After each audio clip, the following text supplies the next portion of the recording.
All right, let's talk about Aether Industries. The company is really at a fascinating inflection point right now. You've got the market betting big on its future, sending that stock soaring. But, with those high expectations come some pretty high risks. So today, we're going to break down both sides of the coin, the bull case and the bear case for the specialty chemical powerhouse.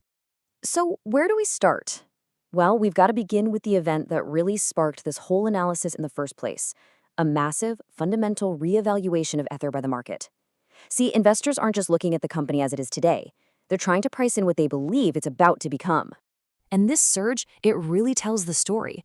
Back in March of 2026, the stock blasted to a new 52-week high, hitting over 1,159 rupees. Now, this wasn't just some random market move. Oh no, this was the market aggressively, and I mean aggressively, pricing in all the future earnings it expects from Aether's huge new greenfield expansion, specifically the commissioning of its new Site 5 facility.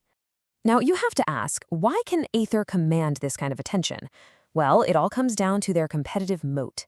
They have these incredibly specialized capabilities in really complex chemistries. We're talking about things like continuous flow and photochemistry, which are just incredibly difficult to master.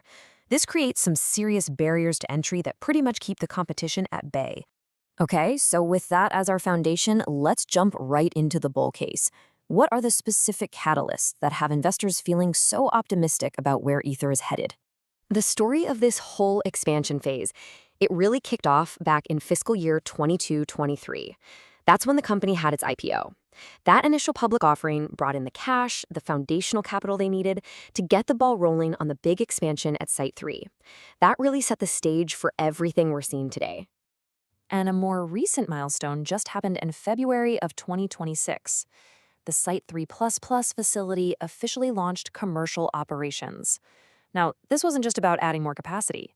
This was a critical, strategic pivot away from the more cyclical agrochemical business and a move towards newer, much higher margin industries. A huge piece of the bull case is revenue visibility. I mean, this is key. Aether has managed to lock in massive, long-term commitments that seriously de-risk its future. We're talking a major contract with the oil and gas giant Baker Hughes and a full 10-year agreement with Milliken, both being serviced from Site 4. When you have that kind of guaranteed revenue, it starts to justify a premium valuation. And check this out. Here's another potential game changer. Aether is making a play to get into the high-value electronics supply chain. They've already sent out validation batches of semiconductor-grade chemicals to clients over in Japan and Taiwan. This move? It perfectly positions them to be a major beneficiary of that whole global China Plus One manufacturing strategy, as companies desperately search for alternative suppliers. And the financial results, well, they're already starting to show that the strategy is working. In the third quarter of fiscal year 26, Aether posted a staggering 75% year-over-year growth in EBITDA. Now, okay, there were some one-offs in there, but the company is projecting healthy, sustainable margins of around 30% going forward. But of course, it's not all smooth sailing. There are some very real risks and counterarguments that make up the bear case. So let's flip the coin and take a hard look at the headwinds this company is facing. The number one concern is right here, valuation.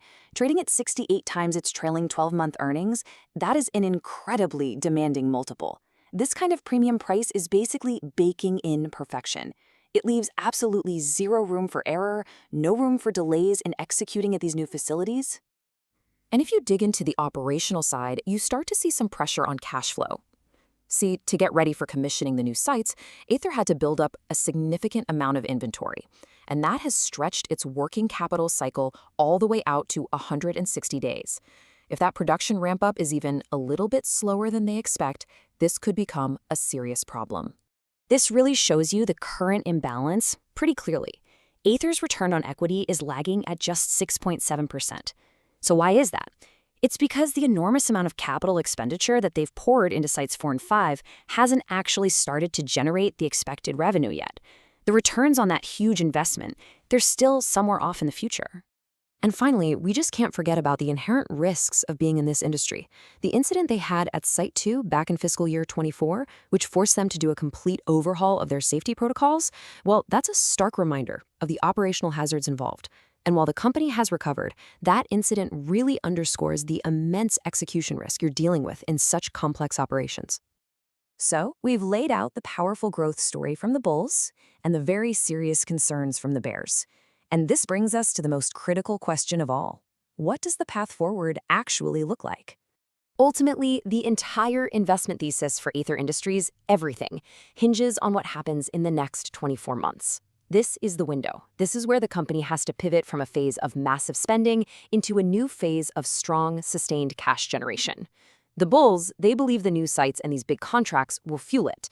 The bears, they warn that at this valuation, any slip-up could be incredibly costly.